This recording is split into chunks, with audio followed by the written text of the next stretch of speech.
നമസ്കാരം. പശ്ചിമേഷ്യയിലെ സംഘർഷത്തിനിടെ കഴിഞ്ഞ 2 ദിവസത്തിനിടെ നാം വിട്ടുപോയ ചില പ്രധാന വാർത്തകളുണ്ട്. അതിൽ പ്രധാനപ്പെട്ടതാണ് the Kerala story 2 goes beyond എന്ന ചിത്രവുമായി ബന്ധപ്പെട്ടുള്ള വാർത്ത. ഇക്കഴിഞ്ഞ വെള്ളിയാഴ്ച പുറത്തിറങ്ങിയ ചിത്രത്തിനെതിരെ കുപ്രചാരണം നടത്തുവാൻ കേരളത്തിലെ മാപ്രകളും കമ്മികളും ഒക്കെ വേണ്ട വിധത്തിൽ വിയർപ്പൊഴുക്കിയിരുന്നു.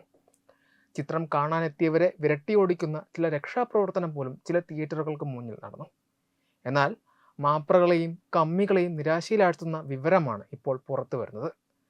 ചിത്രം ആദ്യ വാരാന്ത്യത്തിൽ തന്നെ ശ്രദ്ധേയമായ കളക്ഷൻ നേടിയതായാണ് റിപ്പോർട്ടുകൾ സൂചിപ്പിക്കുന്നത്.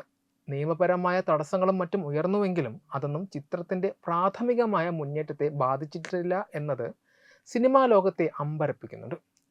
2023 പുറത്തിറങ്ങിയ ആദ്യ ഭാഗം സൃഷ്ടിച്ച തരംഗം ഈ രണ്ടാം ഭാഗത്തിനും തുണയായെന്നാണ് ട്രേഡ് അനാലിസ്റ്റുകളുടെ വിലയിരുത്തൽ. റിലീസിനോടനുബന്ധിച്ചുണ്ടായ നിയമപരമായ തർക്കങ്ങൾ കാരണം വെള്ളിയാഴ്ചയാണ് സിനിമയുടെ പ്രദർശനം ആരംഭിക്കുവാൻ സാധിച്ചത്. ചിലയിടങ്ങളിൽ വൈകുന്നേരം വരെ റിലീസിംഗ് ടൈം നീണ്ടു.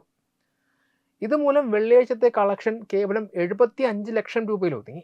ഇതാണ് സിനിമ കാണാൻ ആളില്ലേ എന്ന നിലയിൽ കമ്മികൾ ആഘോഷിച്ചത്. എന്നാൽ ശനിയാഴ്ച ചിത്രം ശക്തമായ തിരിച്ചുവരവാണ് നടത്തിയത്. ശനിയാഴ്ച മാത്രം 4.5 കോടി രൂപ നേടിയ ചിത്രം ഞായറാഴ്ച 4.25 കോടി രൂപയും സ്വന്തമാക്കി. ഇതോടെ ആദ്യ 3 ദിവസങ്ങൾ പിന്നിടുമ്പോൾ ഏകദേശം 10 കോടി രൂപയോളം ഇന്ത്യയിൽ നിന്ന് മാത്രം ഈ ചിത്രം സമാഹരിച്ചു കഴിഞ്ഞു. ഞായറാഴ്ച നടന്ന നിർണായകമായ ഇന്ത്യ വെസ്റ്റ് ഇൻഡീസ് ക്രിക്കറ്റ് മത്സരം സിനിമയുടെ വളർച്ചയെ നേരിയ തോതിൽ ബാധിച്ചില്ലായിരുന്നുവെങ്കിൽ കളക്ഷൻ ഇനിയും വർദ്ധിക്കുമായിരുന്നു എന്നാണ് കണക്കുകൾ വ്യക്തമാക്കുന്നത്.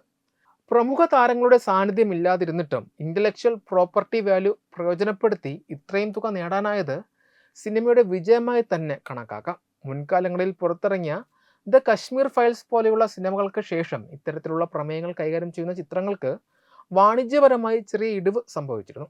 എന്നാൽ ദ കേരള സ്റ്റോറി 2 ആ തകർച്ചയെ അതിജീവിച്ചു എന്നത് ശ്രദ്ധേയമാണ്. ഉത്തരേന്ത്യൻ സംസ്ഥാനങ്ങളിൽ നിന്നുമാണ് ചിത്രത്തിന് വലിയ പിന്തുണ ലഭിക്കുന്നത്. ആദ്യ ഭാഗം 220 കോടി രൂപയോളം നേടിയതുപോലെ ഒരു കുതിപ്പ് ഈ ചിത്രത്തിന് സാധ്യമാകുമോ എന്ന് ഇപ്പോൾ പറയാനാകില്ല. എങ്കിലും കുറഞ്ഞ നിർമ്മാണ ചെലവിൽ ഒരുക്കിയ സിനിമ ആയതിനാൽ നിലവിലെ കളക്ഷൻ നിർമ്മാതാക്കൾക്ക് ആശ്വാസം നൽകുന്നതാണ്. വരാനിരിക്കുന്ന വലിയ റിലീസുകളായ ദുരന്തർ 2, ടോക്സിക് എന്നിവ തിയേറ്ററുകളിൽ എത്തുന്ന മാർച്ച് 19 വരെ സിനിമയ്ക്ക് മികച്ച രീതിയിൽ മുന്നേറാൻ സാധിക്കുമെന്നാണ് പ്രതീക്ഷിക്കുന്നത്. വിവാദങ്ങളും നിയമ പോരാട്ടങ്ങളും ഒരു സിനിമയ്ക്ക് നൽകുന്ന പബ്ലിസിറ്റി എത്രത്തോളം വലുതാണ് എന്നത് ഈ ചിത്രത്തിൻ്റെ കളക്ഷൻ റിപ്പോർട്ടുകൾ ഒരിക്കൽ കൂടി അടിവരയിടുന്നു. ലക്ഷ്യമിട്ട പ്രേക്ഷകരിലേക്ക് കൃത്യമായി എത്താൻ സാധിച്ചാൽ വരും ദിവസങ്ങളിലും ചിത്രം ബോക്സ് ഓഫീസിൽ സ്ഥിരത പുലർത്തും. ആദ്യ ഭാഗം ഒരു എഡ്യൂക്കേഷണൽ ഫിലിം എന്ന നിലയിൽ പോലും ചിലയിടങ്ങളിൽ സ്വീകരിക്കപ്പെട്ടതുപോലെ രണ്ടാം ഭാഗത്തിനും സമാനമായ സ്വീകാര്യത ലഭിക്കുമോ എന്നാണ് ഇനി കണ്ടറിയേണ്ടത്.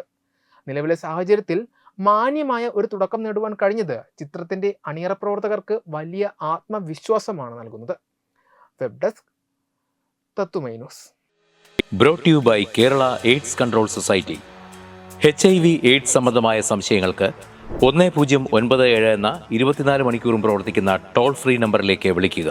വാട്സാപ്പിലും ഫേസ്ബുക്കിലും ഒക്കെ സ്റ്റാറ്റസ് അപ്ഡേറ്റ് ചെയ്യാറുണ്ടല്ലോ. HIV സ്റ്റാറ്റസോ HIV പിടിപെടാനുള്ള സാഹചര്യങ്ങളിൽ കൂടി അറിഞ്ഞോ അറിയാതെയോ കടന്നു പോയിട്ടുണ്ടാവാം. എന്ത് തന്നെയായാലും മുൻകൂട്ടി പരിശോധിച്ച് HIV സ്റ്റാറ്റസ് അറിയൂ. സൗജന്യ HIV പരിശോധനയും കൗൺസിലിങ്ങും ആരോഗ്യ കേന്ദ്രങ്ങളിൽ പ്രവർത്തിക്കുന്ന ICTC അഥവാ ജ്യോതിസ് കേന്ദ്രങ്ങളെ സമീപിക്കുക. നിങ്ങളുടെ സ്റ്റാറ്റസ് എന്തായാലും വിവരങ്ങൾ രഹസ്യമായി സൂക്ഷിക്കുന്നതായിരിക്കും.